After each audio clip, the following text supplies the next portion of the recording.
बच्चों, पिछली क्लास में हमने शेप्स के बारे में पढ़ा था। आप लोगों को हमने कहा था कि इसको शेड्स को कलर करके हमें भेजने के लिए।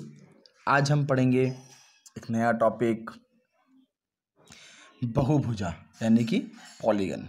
बहुभुजा नाम से ही पता चलता है कि बहुत सारी भुजाएं जिनमें होती हैं, जिनमें भुजाएं होती हैं। इस चित्र को ध्यान से देखिए और समझने की कोशिश कीजिए कि क्या यहाँ दिए गए चित्रों में सारे चित्र बहुभुजाएं के हैं। आइए देखते हैं। इनमें से 1, 2, ठीक है, 1, 2, 5, 6, 7, 10, 1, 2, 5, 6, 7 और 10, ठीक है। ये और ये वक्र केवल रेखाखंड से बने हैं। ऐसे वक्रों को बहुभुजा कहते हैं। ठीक, समझ गए? ये किससे बने हैं? रेखाखंड। ये जो है इनको, ये एक रेखाखंड हुई, ये एक रेखाखंड हुई, ये एक रेखाखंड हुई, तो ये रेखाखंडों से बने हैं। यहाँ पे देखो, जो एक सीधी लाइन होती है, जो एक बिंदु को, तो हमने पिछले क्लास में भी इसके बारे में डिस्कस किया था कि जो एक बिंदु से दूसरे बिंदुओं को जोड़ती है उसे क्या कहेंगे? रेखाखंड कहेंगे। किंतु अगर आप इस चित्र को ध्यान से देखें तो यहाँ आपको एक बिंदु दूसरे बिंदु से जुड़ा हुआ नहीं दिखता है।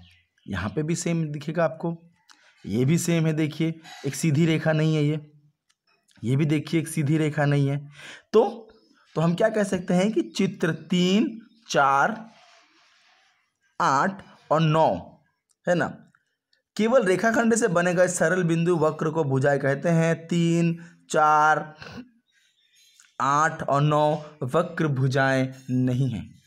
ठीक है, अच्छा, क्या है वो? एक वक्र भुजाएं नहीं है। अच्छा, आगे पढ़ते हैं। एक भुजा का निर्माण केवल प्रत्येक रेखाखंड को बहुभुजा की भुजा या बाहु साइड्स के पास की 2 भुजाओं के स्पर्श बिंदु को शीर्ष बिंदु यानी कि वर्टेक्स कहते हैं। ठीक है, क्या कहते हैं? वर्टेक्स कहते हैं। अच्छा, इन चित्रों में बहुभुजा की शीर्ष बिंदु को A, B, C, D और E से सूचित किया गया है। ये जो ये और ये, ठीक है। इसे हम A, B, C, D, E भुजा या फिर बहुभुजा A, B, C, D, E भी पढ़ सकते हैं। ठीक है, इस चित्र को ध्यान से देखिए। फिर देखिए, A, B, B, C, C, D, D, E और A, E रेखाखंड से बहुभुजा निर्मित है। मतलब A, B ये और ये देखिए सीधी रेखा है, B, C ये और ये, C, D, D, E और E, A, ठीक है, या फिर A, E रेखाखंड से ये एक बहुभुजा क्या है? निर्मित है। ठीक है, A, B, B, C, C, D, A, E और E, A बहुभुजा की भुजा तथा A, B, C, D, E शीर्ष बिंदु है, यानी कि वर्टेक्स हैं। ये जो है A, B, C, D, E पूछा जाएगा कि इस चित्र में जो है शीर्ष बिंदु कौन कौन है, तो हम लिखेंगे A, B, C। ये जो एक एक बिंदु होता है ना, इनको शीर्ष बिंदु कहते हैं। और जो रेखाएं जो इन 2 बिंदुओं को जोड़ती हैं उन्हें क्या कहेंगे? हम रेखाखंड।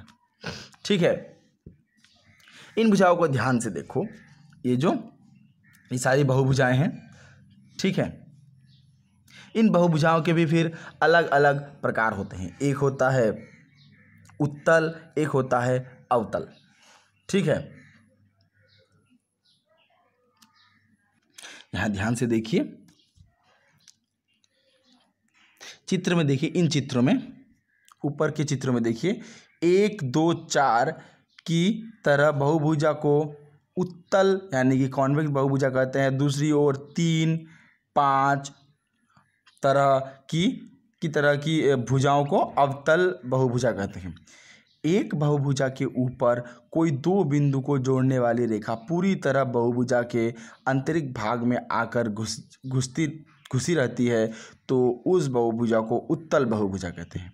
ठीक है, वहीं बहुभुजा के एक वक्र के किन्हीं 2 बिंदुओं को जोड़ने वाली रेखा बहुभुजा के आंतरिक भाग में पूरी तरह नहीं होती, तो उसे अवतल भुजाएं कहते हैं। ठीक है बच्चों, इन चीज़ों को आप फिर से पढ़ेंगे, समझेंगे।